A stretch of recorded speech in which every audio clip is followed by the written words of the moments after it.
voilà le miracle supplémentaire qui a eu lieu, c'est que le grand prêtre, qui lui-même n'entre qu'une seule fois dans le Saint des Saints, vous vous souvenez que le temple de Jérusalem était subdivisé en plusieurs parties, en 3 parties. Il y avait la partie où il y avait le peuple, il y avait la partie où il y avait les prêtres, et puis il y avait le Saint des Saints. Et là, il n'y a qu'une fois par an que le prêtre y pénétrait. L'expiation.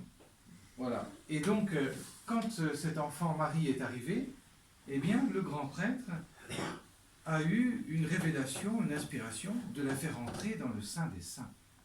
Voilà le signe.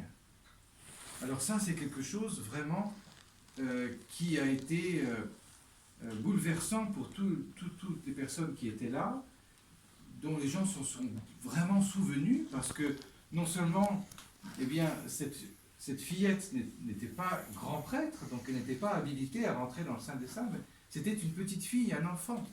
Et de surcroît, c'était une fillette, c'était pas un petit garçon, c'était une fillette. Et voilà donc ce que Dieu a révélé.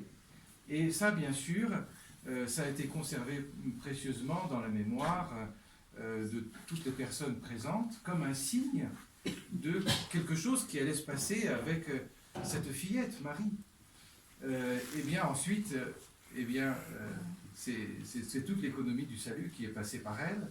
Et pour revenir à ce moment-là précis, eh bien, Marie est restée dans l'internat des jeunes filles du temple de Jérusalem parce que, à cette époque-là, une des façons dont la population hébraïque se préparait à recevoir le Messie, c'était en organisant, en ayant un internat de jeunes filles près du temple de Jérusalem, pour que les jeunes filles soient éduquées dans la piété, dans la foi, afin qu'elles puissent accueillir le Messie.